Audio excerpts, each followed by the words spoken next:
चंदनपुर के राजा खड़क सिंह बड़े ही लालची किस्म के इंसान हैं। उन्हें हर समय सिर्फ अपने खजाने में पैसे इकट्ठे करने की धुन लगी रहती है। एक सुबह, खजाना और खजाना। क्या हुआ महाराज, आप ऐसे क्यों चिल्ला रहे हैं?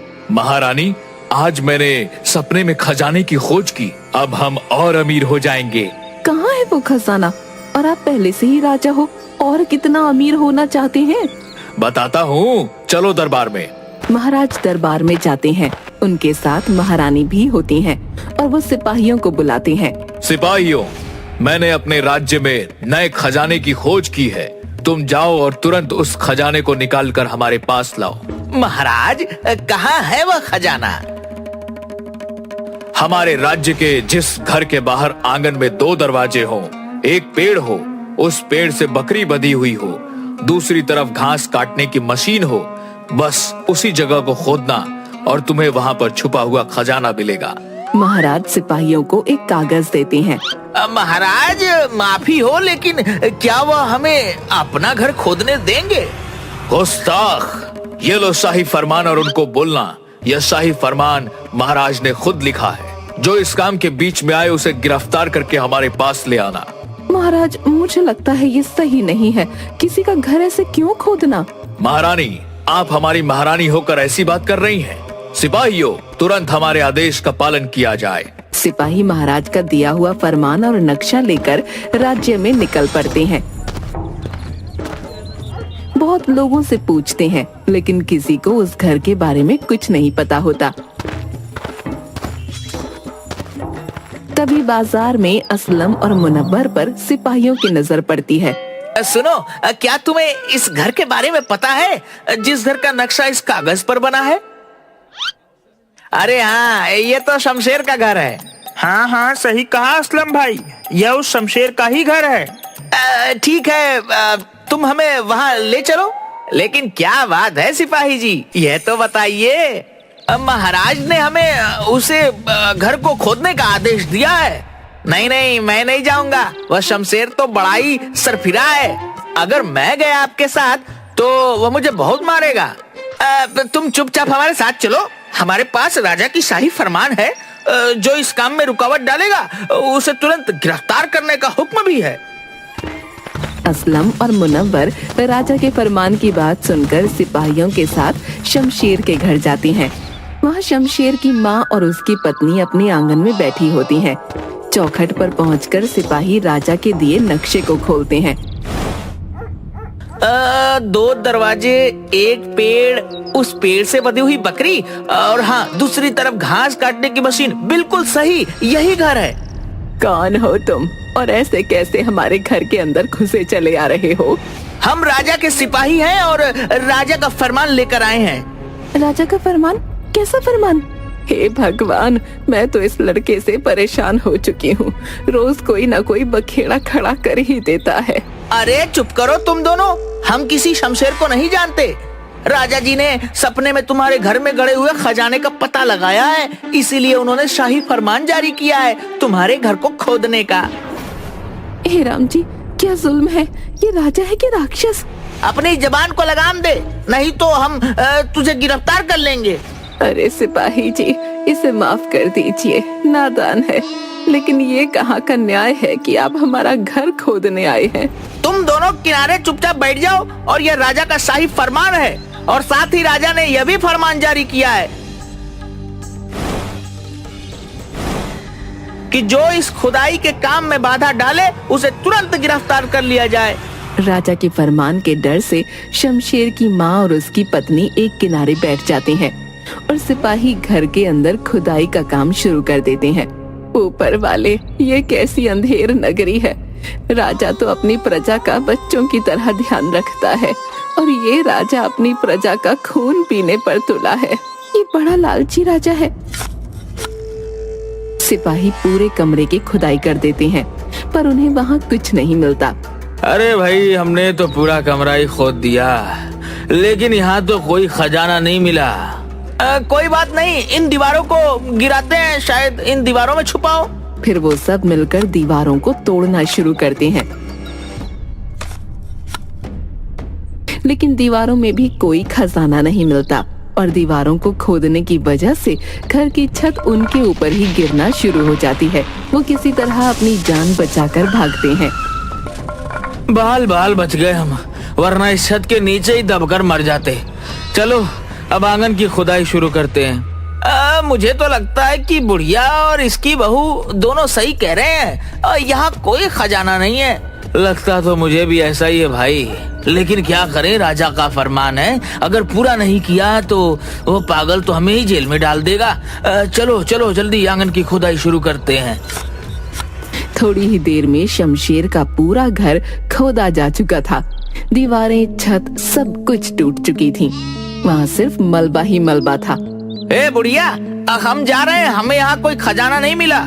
सिपाही वहाँ से खाली हाथ ही राजमहल वापस चले जाते हैं। शमशेर अपने घर वापस आता है। साथ ही वो अपनी माँ और पत्नी को रोते चिल्लाते हुए पाता है। अरे क्या हुआ, ऐसे क्यों रो रही हो? और हमारे घर की ये हालत किसने की? कहाँ था तू? हम तो लुट गए, बर्बाद हो गए। कमबख्त राजा के सिपाही आए थे, राजा का शाही फरमान लेकर। कैसा फरमान? अरे बेवकूफ, हमारे घर को तोड़ने का शाही फरमान लेकर आए थे। राजा के सिपाही पूरे घर को तहस नहस करके चले गए। लेकिन ऐसा क्यों किया तुमने, पूछा नहीं? पूछा था, उन्होंने कहा कि उस राजा को हमारे घर के नीचे दबे खजाने का सपना आया है। हमने उन्हें रोकने की कोशिश की तो हमें ही बातें सुनाई, और तो और हमारे मोहल्ले के लोग भी उनके साथ थे। तो क्या खजाना मिला? अगर खजाना होता तभी तो मिलता। तू रो मत माँ। चलो हम यहाँ से किसी दूसरे राज्य में चलते हैं, हमें नहीं रहना यहाँ। तुम दोनों एक बात कान खोल कर सुन लो, ना तो मैं कहीं जाऊंगा और ना किसी से भीख मांगूंगा। जिन्होंने मेरा घर गिराया है वही मेरा घर ठीक करेंगे। तू तो पागल हो गया है, पागल। दूसरी तरफ राजमहल में रानी उदास बैठी थी। महाराज, आपने अपने खजाने के लिए किसी गरीब का घर तोड़वा दिया। महारानी, हमें इस बात का कोई अफसोस नहीं है। आखिरकार हम यहाँ के राजा हैं, राजा। आप कैसे हैं? वो आपकी प्रजा है, आपके बच्चों के बराबर। क्या आपको थोड़ा भी दर्द नहीं हो रहा? महारानी, अगर हम ऐसी सोच सोचे तो हमारा राज्य कैसे चलेगा? हमें इस बात का थोड़ा भी अफसोस नहीं है। और वो गुस्से में वहाँ से चले जाते हैं। न जाने उन गरीबों पर क्या बीत रही होगी। दूसरी तरफ शमशेर के घर शमशेर जलेबी लेकर आता है। माँ, यह ले जलेबी खा। ये क्या उठा लाए हो? दिखता नहीं, जलेबी है जलेबी। बेटा, ऐसा नहीं करते, हमें पैसे बचाने होंगे। पैसा बचाकर ही हम अपना घर बना पाएंगे। यही जलेबी हमारा घर बनवाएगी, तुम लोग फिक्र मत करो। सुन लो इनका पागलपन, ये जलेबी हमारा घर बनाएगा। अरे तू क्यों नहीं समझता है, हमें घर को बनाने के लिए पैसे जोड़ने होंगे। मैं जोड़ूंगा, पैसे भी जोड़ूंगा और घर भी बनेगा। लेकिन एक बात मेरी साफ साफ सुन लो, जिसने यह घर तोड़ा है वही हमें फिर से यह घर बनवा कर देगा। माँ गुस्से में अंदर चली जाती है। शमशेर जलेबी को एक थाली में रखकर घर के बाहर छोड़ देता है। थोड़ी देर में उस पर बहुत सी मक्खियाँ आ जाती हैं। आ गए तुम मेरे घर को तुड़वाने वाले और मेरा नया घर बनाने वाले। शमशेर 2-4 मक्खियों को उठाकर डब्बे में डालता है और उसे लेकर राजमहल जाता है। महाराज, यही है वह शमशेर जिसका हमने घर तोड़ा है। लगता है यह मुआवजा मांगने आया है। आने दो इसे, अगर इसने मुआवजा मांगा तो हम इसका सर कलम कर देंगे। महाराज की जय हो, आपको हमारा सलाम है। हाँ शमशेर, बताओ क्या शिकायत लेकर आए हो? महाराज, मेरे घर में चोर घुस गए, पूरे घर की जमीन को खोदकर उसे गिरा डाला। मैंने उनमें से कुछ चोरों को तो पकड़ लिया, लेकिन कुछ भाग गए। महाराज, आप उन बचे हुए चोरों को पकड़ने का फरमान जारी कीजिए ताकि मैं उन चोरों को पकड़ सकूं। हाँ हाँ, हम फरमान जरूर देंगे, लेकिन पहले तुम पकड़े हुए चोरों को तो दिखाओ। महाराज, इनको तो मैंने मार दिया और बाकी भाग गए। ये मक्खियों को चोर बता रहा है, बड़ा ही बेवकूफ आदमी है। क्या ऐसे बेवकूफ भी रहते हैं हमारे राज्य में? महाराज, क्या आप मेरे साथ न्याय करेंगे? मुझे उन चोरों को मारने की इजाजत देंगे? हम देंगे, मगर यह तो मक्खियाँ हैं। जो भी हो महाराज, मुझे इन्हें सजा देने का फरमान चाहिए। ठीक है शमशेर, हम अभी शाही फरमान जारी करते हैं ताकि तुम चोर को पकड़ सको, जिंदा या मुर्दा। महाराज शाही तख्ती पर फरमान लिखते हैं और शमशेर को देते हैं। अब तो खुश हो? महाराज की जय हो, आप बड़े ही न्याय प्रिय हैं। लेकिन एक बात बताइए महाराज, अगर किसी ने मेरी शिकायत करी तो? अगर किसी ने तुम्हारी शिकायत करी तो हम उससे 100 उठक बैठक लगवाएंगे। महाराज की जय हो, महाराज की जय हो। शमशेर के जाने के बाद सेनापति जी, क्या हमारे राज्य में ऐसा भी मूर्ख रहता है? दरबार में सब महाराज की बात सुनकर हंसने लगते हैं।